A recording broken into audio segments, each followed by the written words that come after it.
Hello everybody, Nitsa here, and welcome to a little analysis of A Day in a Holiday.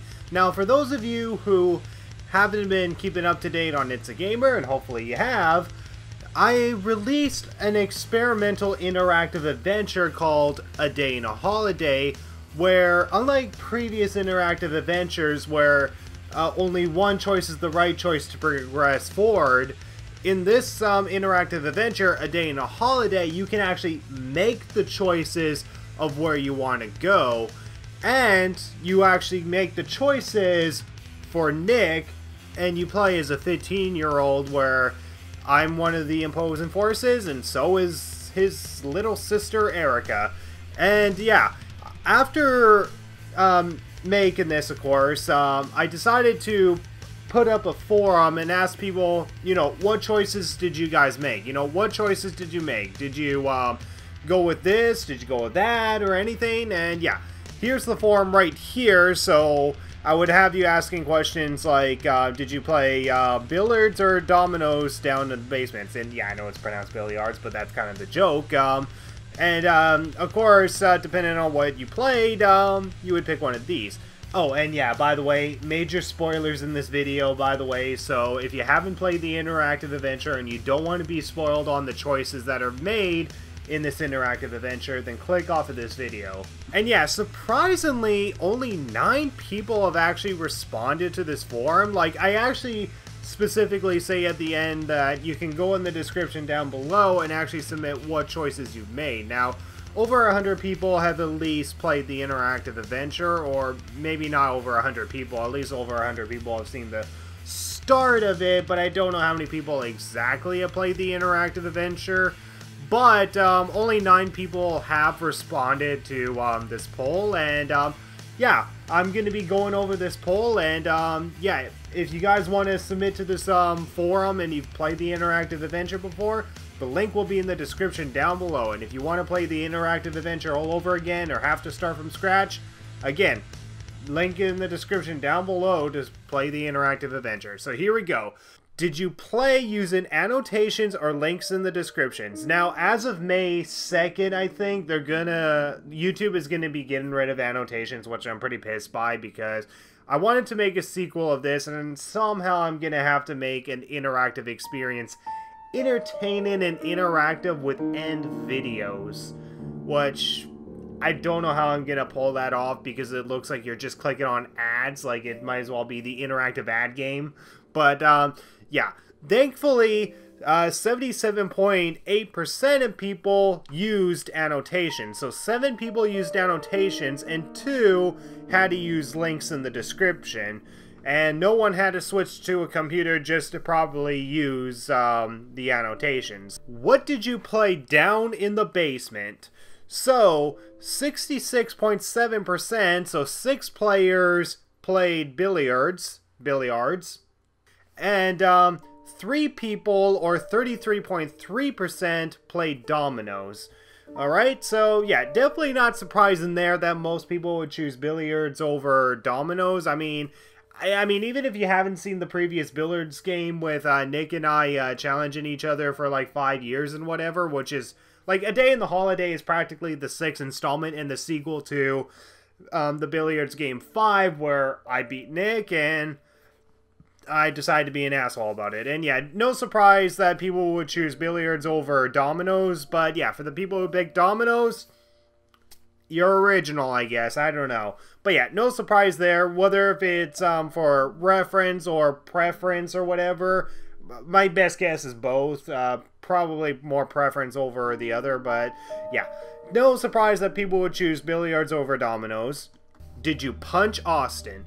So, 6 people, 66.7%, punched Austin. Oh, you sons of bitches. So, this is when you had the choice to either hit Austin, taunt back, or be mature about it. Now, when you taunt back or be mature about it, you're still given a second chance to punch me, or just simply do nothing. Like, do you use violence to get back at me, or do you not? And yeah, surprisingly, the majority of people use violence, which I don't think actually matches real life. But yeah, the majority of people punched Austin. 3 people, or 33.3%, didn't punch Austin. And then, what weapon did you use against Austin? So, 44.4% of players, or 4 people, chose the dart, whereas 5 people, 55.6%, went with the granny stick. And yeah, I guess it's kind of no surprise there. I mean, when you're using a dart, what can that do? I mean, that can kind of just maybe hurt the person, but that would just get them furious even more. Whereas at least the granny stick, you can at least push them back or something. And yeah, when he was trying to push me back, that legitimately hurt. That really hurt. And how did you stop Austin from killing you? Now, interestingly enough, there's actually a game over with this option, which is kind of breaking the rules of making your own choices and whatever, but I'll get to that in a sec. So how did you stop Austin from killing you? So out of 9 players, 5 of them reasoned with Austin, whereas 4 people summoned Erica. So when you summon Erica, it's actually a reference to the billiards game 4, so year 4, where Nick calls Erica, and then Erica beats Austin with some supernatural powers or something, and it's practically a reference to a previous video from like 2 years ago. And when you reason with him, reasoning with Austin was more for character development in a way. I mean, it was cheesy character development, but it was more for character development in a way when you chose to reason with Austin as opposed to use violence or summon Erica to beat Austin's ass. And yeah, the next option, did you get killed during the fight against Austin? And the majority of people say nope, which I don't know if they're lying or not, but the majority of people said nope, I did not get killed by Austin. And 2 people said once, and only 1 person said twice. So yeah, there's 2 ways to get a game over, and that's when you do nothing to defend yourself, or you choose to attack Austin without reasoning with him or summoning Erica, and that will result in a death, and you would have to choose the other options. So it basically just shows how you have to stand up for yourself, and it also shows how limited Nick is in those situations. So yeah, the majority of people did not get killed by Austin, so good job. Good job. I would hate to be a child killer on my criminal record. Thank you so much. Did you try some beer? So this is the option where people are given the option as a 15-year-old to try alcohol for the first time, a Guinness. And yeah, the majority said no. Well, I actually have some really strong morality people, I guess. So 55.6% said no. Now, when you say no, I just simply call, or Austin simply calls Nick a wuss, and pretty much that's it. But if you choose to say yes, then Nick simply tries it, finds it disgusting, to which Austin actually laughs at it, and you even get Nick having a remark at Austin going, what, do I look 9 to you or something, in a later scene? And that's something that's only visible if you have Nick try beer. And it's a little bit of something where I can definitely see why it's balanced. I mean, for the people that picked yes, they probably picked yes because they were like, oh, hey, it'd be so cool if I had like a 15-year-old trying beer. Or it could be some people who actually do have beer, or people that are like, you know, it's not really much of a big deal. I mean, it's just a little sip that's not really going to affect anything. Or maybe he'll find it disgusting or whatever. Whereas the people who chose no are very likely the people that chose it because either A, they want to respect the rules that they're underage and that they shouldn't drink, or they just simply don't drink alcohol whatsoever, which, very understandable for that. And yeah, if you did it on a morality of not drinking alcohol or not drinking alcohol while you're underage, then good for you guys. And the only other reason that I can think of somebody saying no is, well, because Austin drank out of it. Why would you share his spit to Nick or something? So yeah, so the majority, or only 1 extra person said no. So the no is a slight above average. And the next option is, did you go to the bar? Now, I'm gonna call bullshit on this choice because 7 people said yes. or went to the barn, but 2 people said no. But here's the thing.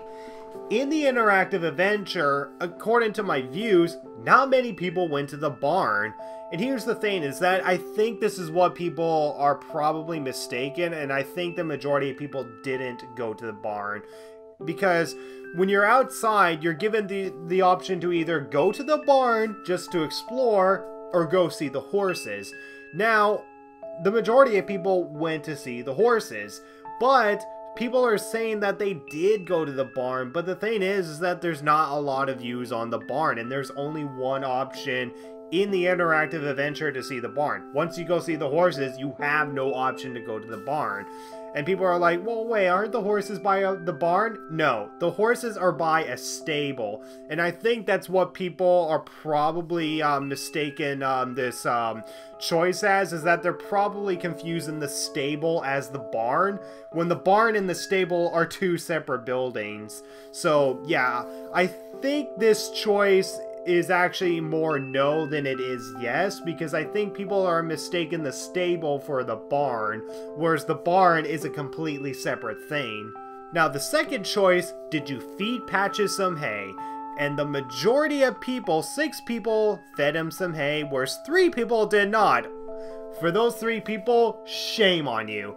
Now the thing is that I'm guessing those 3 people could be the people that actually decided to go to the barn and then decide to go back inside, or they went to see the horses and then just decided to go back inside. Because when you go to the barn, you're given the option to either see the horses, so you have like 2 different options to see the horses, or you can choose to go back inside. But when you go see the horses, you later get an option to either go back inside or feed Patches some hay. Now the thing is that the people that said no, either A, did not see the horses and just went to the barn and went back inside, or they just said straight up, screw Patches, that little horse can starve, I'm going inside. So yeah, I'm kind of surprised that there is a little bit of people that did not feed Patches some hay, but it's no surprise that the majority feed Patches hay. So Patches was the little horse, he was behind a gate, and the 2 horses were getting all the hay.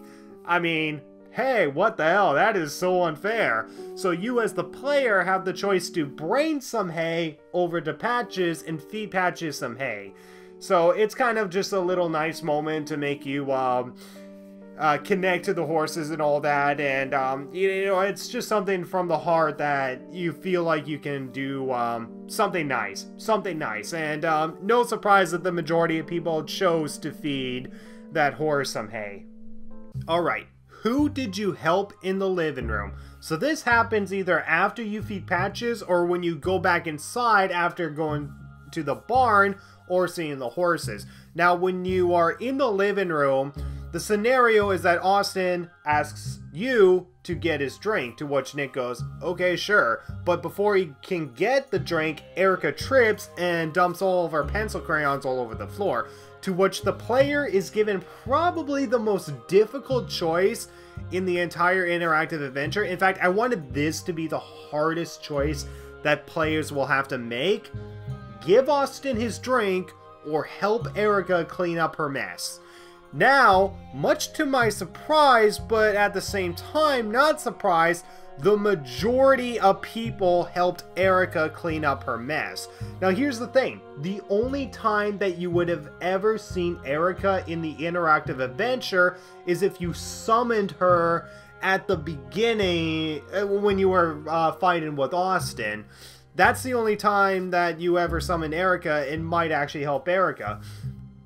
But anything else before that, you never really had an interaction with Erica. I mean, she's your younger sister, yeah, but even then, that kind of exposition wasn't really revealed. So, yeah, the majority of people helped Erica over 3 people who gave Austin his drink. Now, it doesn't matter who you choose, the other person scolds you for not helping them. So if you help Erica clean up her mess, then Austin will scold you for not getting his drink and that he had to get up himself to get it.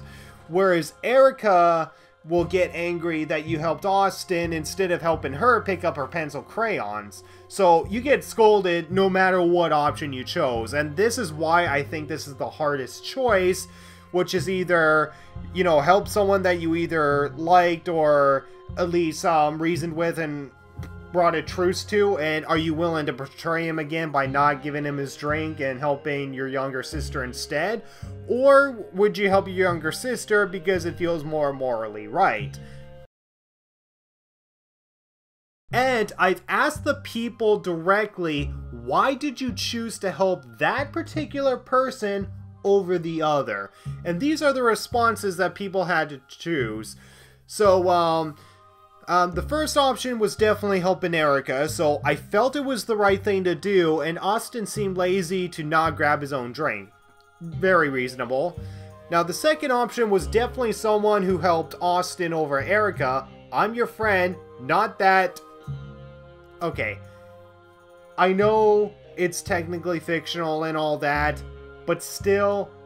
Please don't be using offensive language against other people. I don't tolerate that. I don't know who the heck submitted that, but whoever submitted that, f*** you. And then the third option is because Erica is my little girl. Now, I don't know who the heck put that. Like, I don't know if it was a kid that had a crush on Erica, or if someone just felt that Erica was, because Erica was a girl, that they just had to help her. Because the fourth option literally replies, because Erica is a girl. So yeah, it could also be a sexist reason. Like, oh, Austin is an adult and he's male, but Erica is female and she's a kid. And it's much more important helping a kid, but also helping someone who is female over male. So say if, some guy was getting his fingers caught and the woman just spilled milk on the floor. Screw you, screw your finger, man. I am helping the woman that spilled milk on the floor. Okay, but yeah. I could definitely see that some people might choose it as, like, you know, a sexist reason to help Erica over Austin, but I don't think that's the main reason. And the fifth response was, well, she dropped something, as opposed to Austin, who was just chilling on the couch on his phone. The sixth option was, because I wanted to be a dick to Erica. Jeez. And this one is probably my favorite response for helping Erica over Austin, because I am a social worker and it's important to help those who really need it. That is my favorite response in terms of why he decided to help Erica over Austin. He or she, I don't know who the social worker is, but yeah.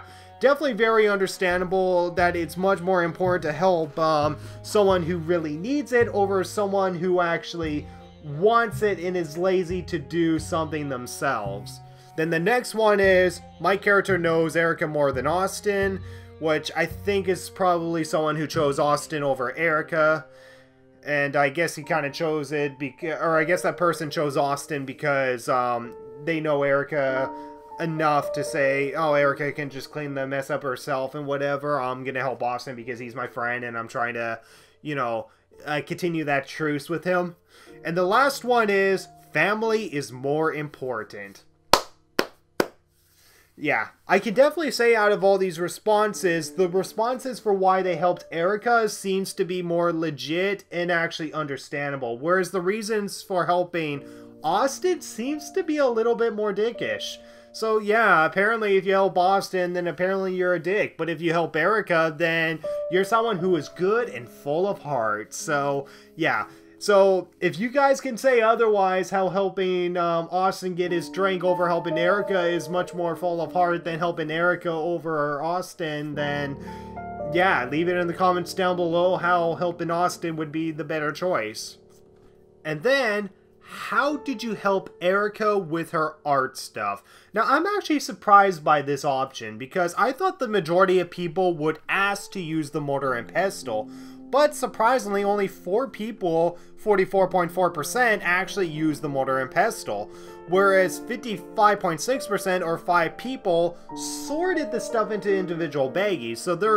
So more people actually decided to go with the option of what Erica told them to do rather than using the mortar and pestle, which is actually kind of surprising because more people want to sort the questionable stuff into the little baggies as opposed to using the mortar and pestle, which I don't know, is kind of surprising because I don't know, mortar and pestle, that kind of has an ASMR vibe to it, so I thought people would choose the mortar and pestle because, hey, it's kind of cool using like some sort of ancient cooking tool, and it kind of has an ASMR vibe to it, and it's kind of cool crunching things. Like, I thought more people would choose the mortar and pestle, but no, apparently more people chose to sort into individual baggies. Now, depending on what option you go with, if you sort into individual baggies, then Erica will act a little bit more happy that you're helping her. But if you do the mortar and pestle, then she acts a little more stressed because she wanted to use the mortar and pestle and not sort into individual baggies. So if you wanted... So I'm guessing the people who sorted the stuff into individual baggies likely chose that option to please Erica more, either because A, they kind of want to like Erica, or B, because she's just a little girl and just kind of do, you know, what she says, or maybe they felt guilty for helping Austin over Erica, that they decided to sort into individual baggies just to make it up to for not helping her. Like, there could be tons of reasons why people went with sorting into individual baggies over the mortar and pestle, but yeah, it was definitely one choice that I was honestly quite surprised by. And then this one was 4 different options, which, yeah, with the use of end videos, we're not going to be able to have 4 videos at the end of end videos. Thanks a lot, YouTube. So, what was your opinion on Austin? And it seems pretty reasonable with what has been picked. So, only 1 person said, I like him. 2 people said, hey, you get used to him. 3 people said, we buried the hatchet. Whereas another 3 people said, he's a jerk. Now, it doesn't matter what option you go with. Pretty much Erica has a different response depending on what you say to her, and she's in more agreement if you say something bad about him, and the only moment where you can say something bad about him is he is a jerk. So yeah, you're kind of given more options to try to defend him as opposed to saying you straight up hate him. But considering that he's a jerk along with We Buried the Hatchet is like the top 2, then yeah, more people are actually siding more against Austin and more with Erica. So yeah, I don't know, leave it in the comments down below if you're more hashtag Austin or hashtag Erica. And then, did you see what Austin was doing upstairs? Now, no surprise, there's a huge amount of views on the video that gives people the option to check on Austin upstairs, whereas there's not many views on the people who decided not to.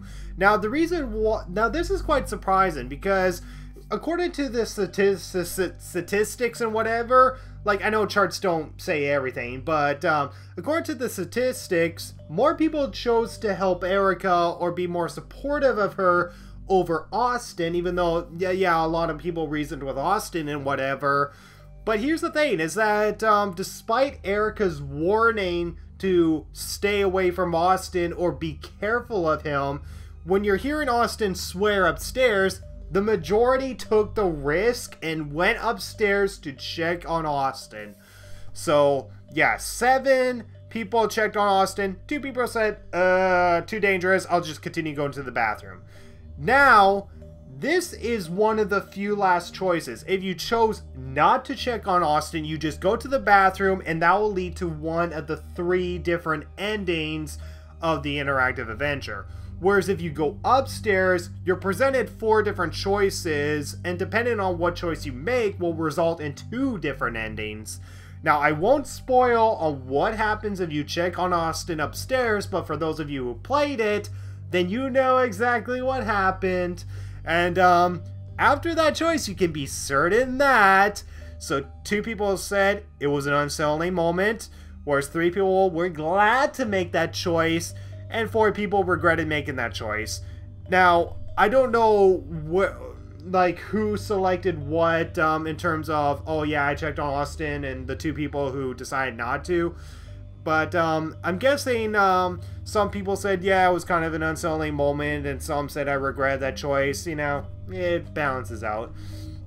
And further thoughts on the ending. Now, the interesting thing is that this was really only 3/5 of the script. The other 2/5 were cut out because of time restraints. There were a lot more choices to be made after you decided to check on Austin or not, but because of time constraints, it never got filmed. But I asked people, you know, what did they think? It was certainly an interesting note to end on, but it definitely kept things open for the future on Nick and Austin's relationship and how they feel about each other. That was worded wrong.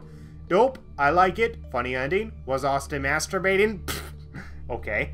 The whole thing was really creative.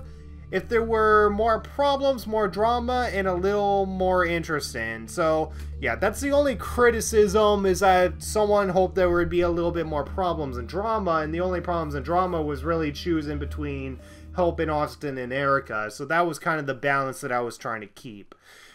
Now, what would you critically rate this interactive adventure? The majority of people said 8 out of 10, whereas in balance, 2 people said 9, 2 people said 10, and only 1 person said 6. So everybody is above average, which I'm flattered by, but at the same time, be honest, it sucks. Were there any adult subject matters that bothered you? Now this is where I'm questioning, should I have adult subject matters, or should I make it more kid-friendly? Now, it seems like the majority of people said nope, even though 1 person said parents for some reason. And was Erica experimenting with drugs? Well, interestingly enough, the 2/5 of the script that was cut out because of time constraints would have actually explained what Erica was experimenting on. But because of time constraints, it's left up to interpretation. Now, should I ever create something like this again? And the majority of people said yes. Next year, or even another concept. Next year, maybe use this for another concept. And I can't really show you the other options. How was Nick as your playable character? The majority liked playing as Nick. Alright, so should Nick be the playable character next season? Maybe. Whereas 2 people said he was bland, 1 person said he should have been someone else, and 1 person said other. And then I asked, if I do this again next year, who should be the main protagonist? Like, who should be the main protagonist in a potential sequel for A Day in a Holiday? Now, it seems like the majority of the picks seems to be Austin alone, Erica. So, yeah, it seems like the top 2 seem to be Austin and Erica, but then you have Nick 1, Nick and Austin 1, and all 3 characters as 1. Now, I really don't know who I should make the main character in the sequel, because I think it would actually get a little repetitive if I just kept it to Nick. So, I mean, it's kind of like Walking Dead. First season, it was Lee. Second season, it was Clementine. Third season, it was Javier, with a little bit of Clementine in there. So I don't know, I might make it like the second season of The Walking Dead, where it's an entirely different character, so it could be Erica throughout the entire thing, or it could be me throughout the entire thing, although I think it's less likely to be me, because it would be harder to make the shots more appealing to you guys, because the kids would be controlling the camera. So, I don't know what I will do for next year, if it's going to be like more than 1 playable character, or if all 3 of those characters are going to be playable. I mean, leave it in the comments down below, or answer this poll on who you want to be playable, or who you want to play as in the sequel next year. And then, what flaw bothered you the most? So yeah, I was only filming with a simple camera, no lighting equipment, no audio equipment, or anything.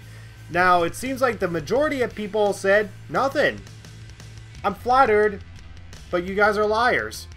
And it seems like second place seems to be bad camera shots when Austin was on screen. So, yeah, when I was not on screen, usually I was the one holding the camera. And usually I try to get the best shots, whereas kids, they're just, okay, just as long as I get the subject in the frame, then it should be fine. Whereas me, I try to, you know, position them in the right way in order to get the best shots and all that. So the majority of people hated the cinematography when I wasn't the one controlling it. So yeah, and I can't really train the kids to get better cinematography, so it's not something that I can just force them into without directing them for, like, you know, 5 minutes until they get it right or whatever. And then the other popular choice was bad lighting. And then the other is the ending. So one person had a problem with the ending. Other than that, it was mostly just bad cinematography and bad lighting. And I can't guarantee that I can improve this with the sequel, but I will try my best. And then, would you play this again? Now, the majority of people said mostly just to see what the other choices would result in. Second popular was yes, and the third popular was just for fun, and nobody said no. So yeah, there's definitely people that find it average, and there's definitely people who found it really great. Me, I find it good with the interactive part, but terrible when it comes to how it's presented. And honestly, I can't really fix that. And the reason why is because I'm shooting this on Christmas. And I'm doing it within the limited amount of hours that me and the kids can do it in, with 2 different cameras, no lighting equipment, no audio equipment, and the kids have no experience when it comes to cinematography. So if anything, the quality is inevitable to be terrible. So that's what really bothers me, is that the quality is very terrible, and it's a bad representation of what I can actually do. But I hope this was a great experiment that makes you guys want a sequel out of this, but also want a another concept of an interactive adventure. Like an interactive adventure where you can actually make your choices as opposed to one choice being right, and therefore I could probably revive that interactive adventure. But unfortunately, with YouTube getting rid of annotations, that makes things very complicated, because annotations is essentially what made the interactive adventure so great. But now I'm gonna have to use end videos as opposed to annotations, and that's gonna really ruin the experience, in my opinion. Mostly because you just simply click on the option with annotations, whereas end video, you can actually get to see how long the video is. So if you see how long the video is, then some people might want to choose the video that isn't as long, and therefore it can actually botch, you know, what choices they want to legitimately make. Yeah, so looking at the end videos, the playlists thankfully only show the amount of videos that there are, but the end videos for the individual videos shows the duration, and damn it, YouTube. Why did you have to get rid of annotations? I mean, end videos, okay, yeah, it works on mobile devices as well, but these durations ruin the experience. So, yeah, the only way that I can justify it is that I would have to make the durations not too separated or too long or too short from a separate choice, because I don't want to botch, you know, a choice that a player wants to make when one video is shorter than the other. So, yeah, I really hope the durations don't ruin an interactive experience, and I hope I can make an interactive adventure still interactive with end videos now with the removal of annotations. So, yeah, either protest to get annotations back, or to improve end videos, or get something where annotations can work for mobile or whatever. I don't know. Because the end videos definitely really ruin what made the annotation so great. So, yeah, that's really all I can say. So, thank you guys so much for watching this analysis video on the 9 people who replied to the forum. And yeah, Hopefully this, guys, gives you an insight on what people chose during the interactive adventure, A Day in a Holiday. If you want to tell me on what choices you make, you can submit on the forum or leave it in the comments down below. So thank you guys so much for watching, and I'll see you guys in the next Nitsa Gamer video. Goodbye.